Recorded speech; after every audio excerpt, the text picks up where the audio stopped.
Hi, welcome to social science പാഠശാല.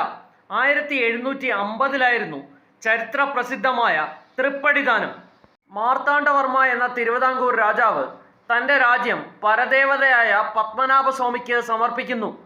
താനും തൻ്റെ പിൻഗാമികളും പത്മനാഭദാസന്മാർ എന്നറിയപ്പെടും എന്ന് അദ്ദേഹം പ്രഖ്യാപിച്ചു. പിന്നീടുള്ള തിരുവിതാംകൂർ രാജാക്കന്മാരൊക്കെയും പത്മനാഭദാസന്മാരായി. പത്മനാഭസ്വാമിക്ക് വേണ്ടിയാണ് തിരുവിതാംകൂർ എന്ന രാജ്യം ഭരിച്ചത്. തിരുവിതാംകൂറിൽ രാജാവ് ദൈവത്തിൻ്റെ ദാസനായിരുന്നു എങ്കിൽ അങ്ങ് കൊച്ചിയിൽ രാജാവ് ദൈവത്തിൻ്റെ അടിമയായിരുന്നു.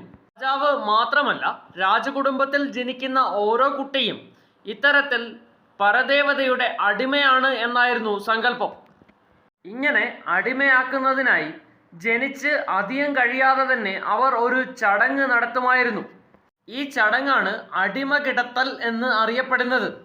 തൃപ്പൂണിത്തുറ പൂർണ്ണത്രയീശ ക്ഷേത്രമാണ് കൊച്ചി രാജാക്കന്മാരുടെ പരദേവതാ ക്ഷേത്രം. രാജകുടുംബത്തിൽ ഒരു കുഞ്ഞ് ജനിച്ചു കഴിഞ്ഞാൽ ഏകദേശം 12 ദിവസം കഴിഞ്ഞ് ആ കുട്ടിയെ ക്ഷേത്രസന്നിധിയിൽ കൊണ്ടുവരുന്നു. അവിടെയാണ് അടിമകിടത്തൽ എന്ന ചടങ്ങ് നടക്കുക. ചടങ്ങിന് ശേഷം കുഞ്ഞിനെ കൈമാറുന്നത് ക്ഷേത്രത്തിലെ മൂത്ത തന്ത്രിയുടെ കൈകളിലേക്കാണ്. മൂത്തതിന് പണം നൽകിയതിനു ശേഷം കുഞ്ഞിൻ്റെ മാതാപിതാക്കൾക്ക് കുഞ്ഞിനെ തിരിച്ചു വാങ്ങാവുന്നതാണ്. പൂർണ്ണത്രയീശന്റെ അടിമയായ കുഞ്ഞിനെ വിലയ്ക്ക് വാങ്ങുന്നു എന്നാണ് ഇവിടുത്തെ സങ്കല്പം. കൊച്ചി രാജകുടുംബത്തിലെ ഒരു ആചാരമാണ് ഈ അടിമകിടത്തൽ.